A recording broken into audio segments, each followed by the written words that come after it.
Hello friend, आपका स्वागत है आपके अपने YouTube चैनल में। आज हम लोग पढ़ेंगे 12th क्लास का हिंदी चैप्टर जिसका नाम है कड़वक। तो चलो फ्रेंड, हम लोग स्टार्ट करते हैं।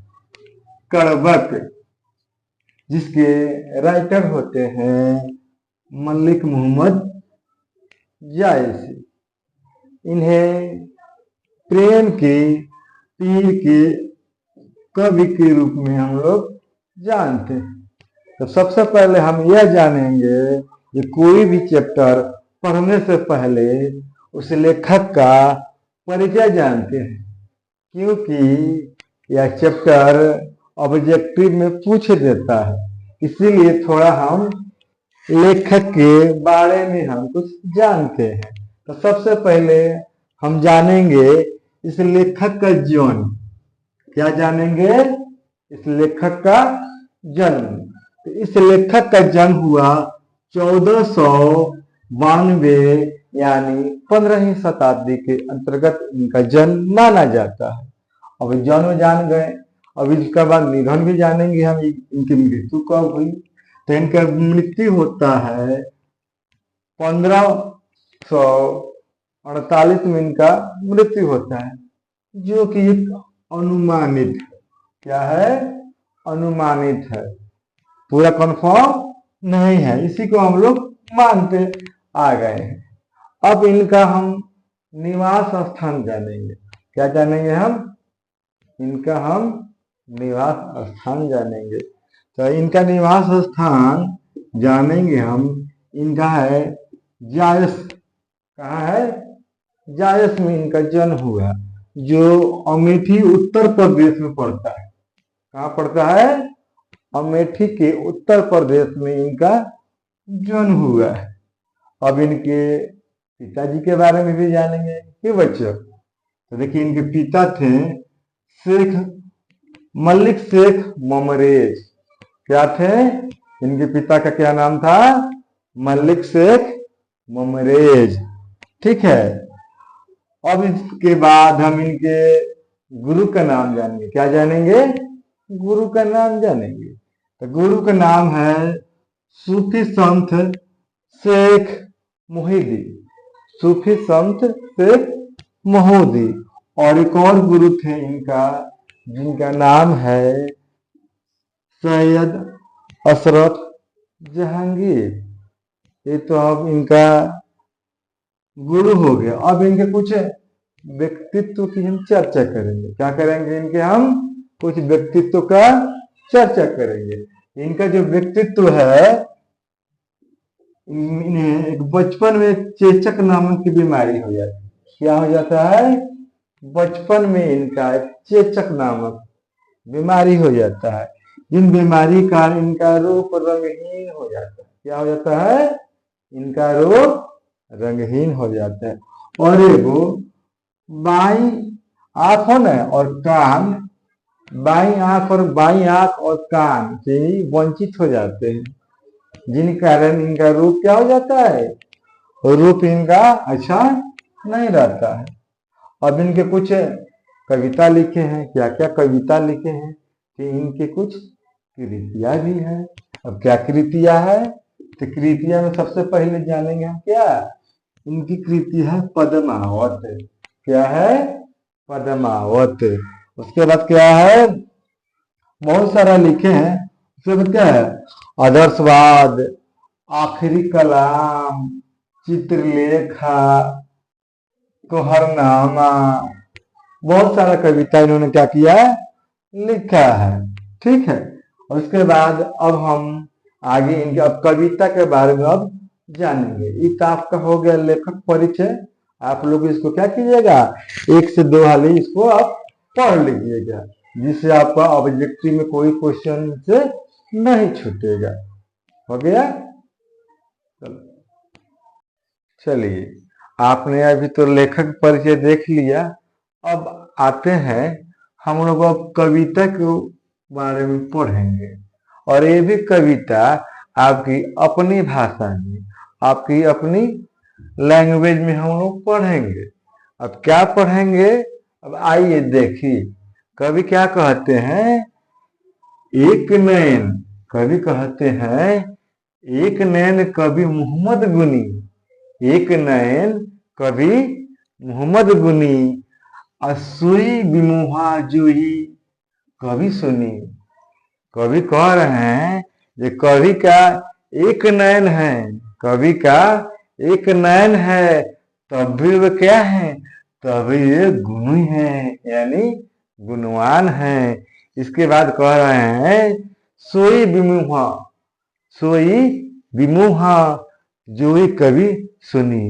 वो कह रहे हैं ये मेरे द्वारा जो कविता जो सुनता है वो क्या होता है, मोहित हो जाता है। क्या होता है, मोहित हो जाता है। अब आइए अगला पंक्ति, अगला पंक्ति में क्या कह रहे हैं, चांद जैसन, चांद, चांद जैसन जग विधि अवतारा, चांद जैसन जग विधि अवतारा, दीन कलंक किन्हीं उजियारा। कवि कह रहे हैं इसमें जिस तरह चांद, जिस तरह चांद जब उगता है तो क्या करता है, पूरा प्रकाश में पूरा क्या करता है, अपने रोशनी से उजागर कर देता है। और कह रहे हैं जैसे ही उजागर करते हैं वैसे ही क्या कर रहे हैं, फिर बताते हैं कवि ये दिन कलंक किन्हीं उजियारा, और जैसे ही प्रकाश होता है पूरा अंधेरा क्या होता है, समाप्त हो जाता है, और चारों तरफ क्या होता है, जगत में पूरा प्रकाश में फैल जाता है। उसके बाद क्या कर रहे हैं, जग सूझा, जग सूझा, जग सूझा एक ही नैनहा, वह सुख उस तन का महा। इसमें कवि कह रहे हैं जग सूझा, यानी कवि का कहने का अर्थ यही है जो उनका एक जो नयन है क्या है, उस ग्रह के भांति है। उस ग्रह में एक ऐसा नयन है जो क्या कर रहा है, पूरे रोशनी को क्या कर रहा है, प्रकाश में कर रहा है। कह रहे हैं वह सुख उस तनख्वाह महा, और कह रहे हैं जो उस रोशनी से अपने क्या कर रहे हैं, अपने कविता के माध्यम से क्या कर रहे हैं, पूरा जग में क्या कर रहे हैं, वो अपने प्रकाश को फैला रहे हैं। उसके बाद क्या कह रहे हैं, लोहरी, लोहरी अम्बी डाब न होई, लोहरी अम्बी डाब न हुई, तो लही सुगंध बसाई न सोई। इसमें क्या कह रहे हैं, कवि कह रहे हैं जिस प्रकार, जिस प्रकार आम में, जिस प्रकार आम में जब तक डाब नहीं होता है तब तक वो आम क्या होता है, सुगंधित नहीं होता है। डाब कहने के यहाँ अर्थ है जो फल है, जो आम है, उस पर जब बारिश का बूंद गिरते हैं तो क्या पड़ जाता है, वो काला पड़ जाता है, जिस कारण उसमें क्या होता है, उस कारण उसमें सुगंध आ जाता है। अब हम लोग आगे देखते हैं, आगे कह रहे हैं कि नहीं समुद्र, कि नहीं समुद्र पानी जो खारा, अतोवती, तो वती भरऊ असुर अपार। कवि इस पंक्ति में कह रहे हैं ये समुद्र का पानी है कितना खारा है, कितना अपार है, कितना अपार है, क्योंकि वो क्या है, खारा है, क्योंकि यह क्या खारा है।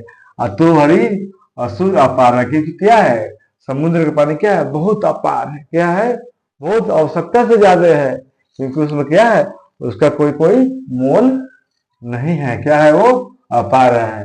क्यों मोल नहीं है, क्योंकि वो पानी क्या है, खारा है, उसको कोई लोग पी नहीं सकता। फिर आगे कवि क्या कहते हैं, लो सुमेरी तुरसुल, लो सिमिर तुरसुल विनाशा, आभा कंचन गिरी लागा कासा। इसमें कवि का कहने का तात्पर्य यही है कि जैसे ही सिमेरु पर्वत पर त्रिशूल से जब प्रहार किया जाता है तो क्या होता है, वह पहाड़ क्या किसमें बदल जाता है, कंचनगिरी यानी सोने में बदल जाता है। किसमें बदल जाता है, सोने में बदल जाता है। उसके बाद कवि क्या कहते हैं, लो हरि धरि कलंक ना पारा, काच हुई किन्हीं कंचन कार। कवि कह रहे हैं लो हरिधरी कलंक न पारा। जिस प्रकार सोने को जिस प्रकार सोने को अगर तपाया नहीं जाता है, तपाया नहीं जाए तो क्या होगा, उसकी सुंदरता नहीं आ रही है, उसकी सुंदरता नहीं आ गई, यानी वो कंचन नहीं होगा। लोहे जब तक हम सोने को तपाएंगे तभी क्या होगा, वो कंचन होगा, तभी क्या होगा, उसके जेवर बनेंगे। सोने को क्या होगा, तपना पड़ेगा, तभी वो कंचन होगा। अब देखिए कवि क्या कर रहे हैं, अभी कर रहे हैं एक नैन उस दर्पण हो, तो ही निर्मल भाव, सब स्वतंत्र गही मुख जीव कंचन चाहु। अब यहाँ पर कवि बड़ा ही सुंदर बात कह रहे हैं। कवि अपने आंख को दर्पण के समान कहते हैं। दर्पण के समान इसलिए कहते हैं कि मेरा क्या है, मेरा जो आंख है क्या है, दर्पण के समान है। और इसी दर्पण में जो रूपवान व्यक्ति है वो क्या करते हैं, इसी दर्पण को देखते हैं और अपने आप को क्या करते हैं, गौरवान्वित महसूस करते हैं। और आगे देखिए इसमें क्या होता है। अगर पूरा और हम इस कविता का अगर अपने शब्दों में और एक वाक्य में अगर आपको हम बोले तो इसमें क्या होगा, इसमें पूरा कविता में कवि यही कह रहे हैं, ये कवि का एक आंख होते हुए भी क्या है, वो गुणवान है। और कवि जो अपने जो कविता कहते हैं उससे जितना लोग सुनता है अपने आप को क्या कहता है, मोहित हो जाता है। क्या हो जाता है, मोहित हो जाता है। उसके बाद कवि कह रहे हैं चांद है। चांद क्या है, पूरा प्रकाश फैला रहा है इस जग में। चांद क्या कर रहा है, पूरा जग में यह प्रकाश को फैला रहा है, लेकिन उसमें भी एक दाग है, उसमें भी एक दाग है। और जब वो प्रकाश फैलाता है तो क्या होता है, पूरा दुनिया क्या होता है, प्रकाशमय हो जाता है, लेकिन उसमें क्या है, एक दाग है। उसके बाद कवि यह कहते हैं कि जग सूझा, कह रहे हैं जग सूझा, यानी अपने कवि अपने नैन को उस ग्रह के भांति बता रहे हैं। उस ग्रह में क्या है, उस ग्रह से निकल कर सारी दुनिया को क्या करते हैं, अपने कविता के माध्यम से सारी दुनिया को प्रकाशमय कर रहे हैं।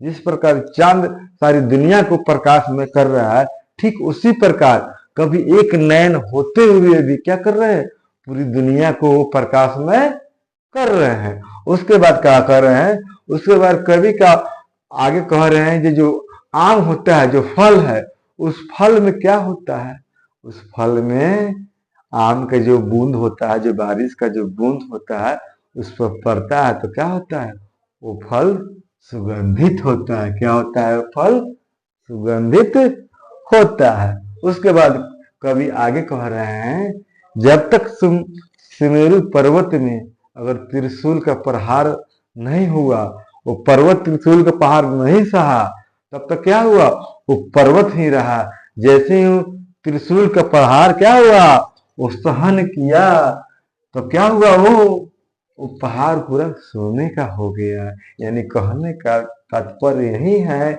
जब तक बिना कोई कष्ट नहीं होगा तब तक फल की प्राप्ति नहीं होगा। जब तक मेहनत कोई नहीं करेगा तब तक फल की प्राप्ति नहीं हो रहा है।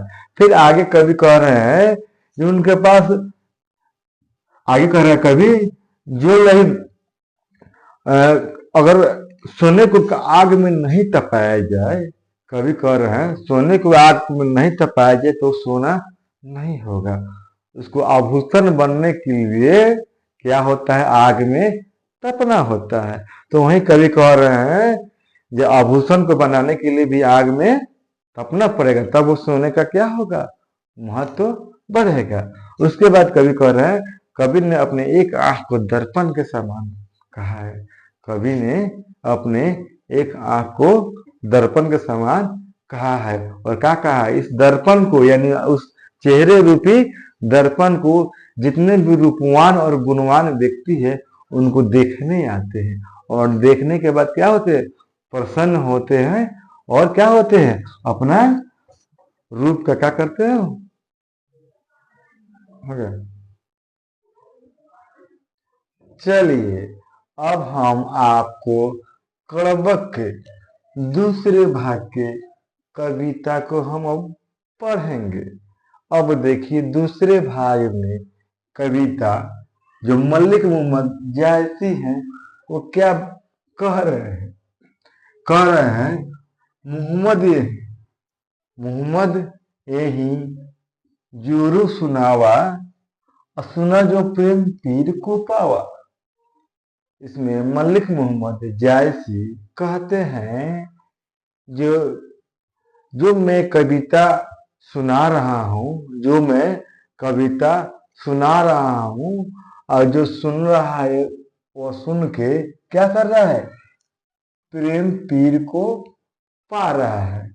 यानी कविता में कवि कह रहे हैं जो उनके द्वारा जो कविता है, उनके द्वारा जो कविता है प्रेम का पीर, प्रेम का पीर, वो जो कहते हैं, जो व्यक्ति सुनता है, सुन को क्या करता है, बहुत ही क्या होता है, आनंदित होता है। अब देखिए अब क्या कह रहे हैं, अब कह रहे हैं जो हरी लाई रक्त के लोई, अगाधी प्रीत नैन जल भोई। कवि कह रहे हैं कवि कह रहे हैं जो लाई रक्त के लोई, अगाधी प्रतिप्रीत नैन की भोई। कवि के कहने का अर्थ यही है कि जो कविता को जो लिखे हैं वो अपने क्या किए हैं, अपने खून को यानी अपने रक्त के लोई बना के क्या किए हैं, उस कविता को लिखे हैं, और अपने नैन को, अपने नैन से उस कविता में जल भरे हैं। यानी कहने का अर्थ यही है कि कवि ने बहुत ही क्या किया है, मेहनत से, बहुत ही मेहनत से, परिश्रम द्वारा इस कविता को क्या किए हैं, लिखे हैं। कौन कविता को, प्रेम के पीर को लिखे हैं। उसके बाद कवि क्या कर रहे हैं, ओ मन जानी कवित, ओ जनमानी कवित उस कीन्हा, मुख यह रहे जगत मन चीन्हा। इसमें कवि यह कह रहे हैं जो भी व्यक्ति इस कविता को पढ़ा है और क्या किया है, उस कविता के माध्यम से कवि को क्या किया है, जाना है। इस कविता के माध्यम से कवि को क्या किया है, जाना है। वही कह रहा है कि मेरे को कैसे जाना लो, कैसे पहचाना लो, कविता से जाना लो। कैसे जाना लो, कविता से जाना लो। यानी जगत में मेरी पहचान कैसे हुई, जगत में मेरी पहचान इस कविता से हुई। अब देखिए अब इसके आगे कवि क्या कर रहे हैं, अब इसके आगे कवि अब क्या कर रहे हैं, अपने आप को बखान कर रहे हैं। क्या कर रहे हैं, बखान कर रहे हैं। और देखिए क्या कह रहे हैं, कह रहे हैं कहाँ सो रतन सोई उस राजा। अब इस राजा, रतन राजा कौन राजा, रतन राजा जो दानवीर हुआ करते थे, वो अब कहाँ है, इस समय वो कहाँ है, जो दानवीर हुआ करते थे राजा, वो अब कहाँ है, कहाँ है सुबह बुद्धि उपराजा। वो सुआ राजा कहाँ है, जिनकी बुद्धि अपार थी, जिनकी बुद्धि क्या थी, अपार थी। आज भी उनकी बुद्धि के क्या होता है, चर्चे होते हैं। और वो क्या है, वो कहाँ है। फिर कहते हैं कहाँ है अलाउद्दीन सुल्तान, कहाँ है वो अलाउद्दीन सुल्तान जो पराक्रमी राजा हुआ करते थे, वो अब कहाँ है, और वो इस दुनिया में क्या है, नहीं है।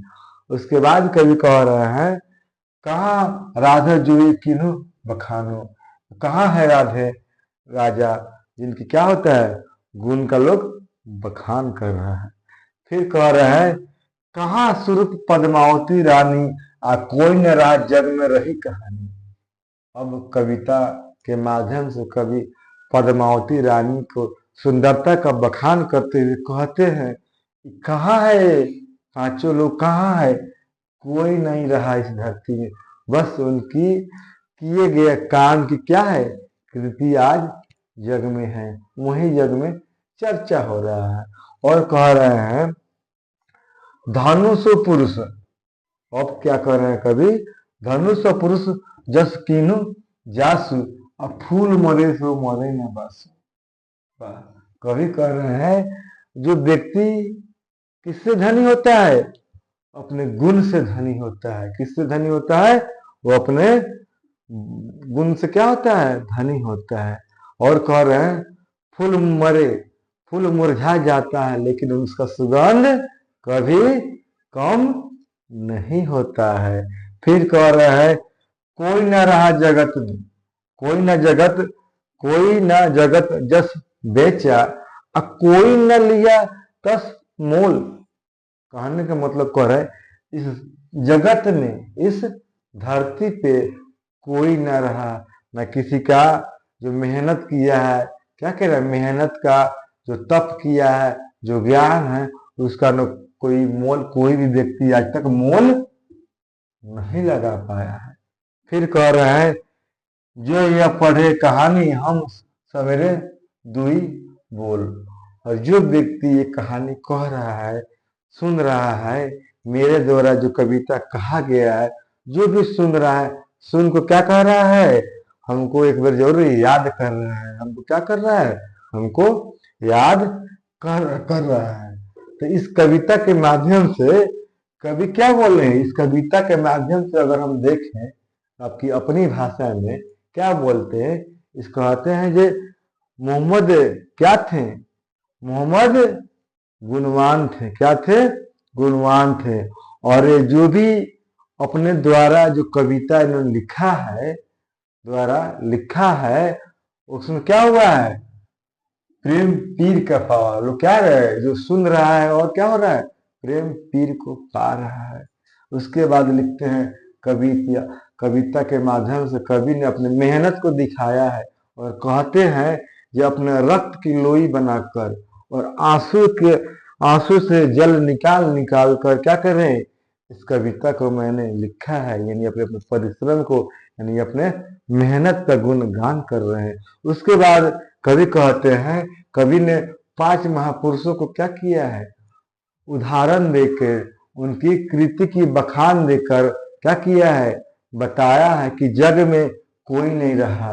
जैसे रतन सोई राजा जो दान के लिए जाने जाते थे, दानवीर थे। सुआ राजा जो बुद्धि के लिए जाने जाते थे। अलाउद्दीन सुल्तान जो एक महान प्रकर्मी सुल्तान थे। और जो ही किन्हू बखानू, इन लोगों का क्या हुआ, जो बखान था, गुणगान था, लोग क्या कर रहा है, लोग आज भी लोग उनको क्या करता है, गाता है। पद्मावती रानी कहाँ है, जो सुंदरता के लिए बखानी जाती थी। और कोई ना रहा, कोई व्यक्ति नहीं रहा, बस उनकी कहानी ही रह गई है और इनकी कहानी रहे। उसके बाद कवि कह रहे हैं जो भी पुरुष है उसका गुण कोई क्या कर सकता है, कोई कीर्ति आज क्या कर रहा है, गुण का कीर्ति कोई बखान रहा है। किसके माध्यम से, कविता के माध्यम से। उसके बाद कह रहे हैं कवि फूल मरे पर मरे ना बस, पुष्प मुरझा जाता लेकिन उसका सुगंध नहीं जाता है। ठीक उसी प्रकार जितने व्यक्ति हैं वो आज के समय में नहीं है, लेकिन उसका जो गुणगान है हम लोग क्या कर रहे हैं, उनका कृति हम लोग आज भी क्या कर रहे हैं, गुणगान कर रहे हैं। उसके बाद कर रहा है कोई ना जगत जस बेच न कोई लिख जस मोल। कह रहा है जो उनके द्वारा जो गुण है, गुण को न कोई खरीद सकता है न कोई मोल लगा सकता है। और कह रहा है ये कहानी जो भी सुन रहा है मेरे को क्या कर रहे हैं, हमको इस कविता के माध्यम से याद कर रहा है। और आप लोग अब जानिए, अब आप लोगों को ये सुना दिए कविता। और आप लोग क्या कीजिए, मेरे चैनल को लाइक और सब्सक्राइब कीजिए। आप लोग का ही लाइक और सब्सक्राइब हम लोग का मोटिवेशन रहता है। तो धन्यवाद विद्यार्थियों।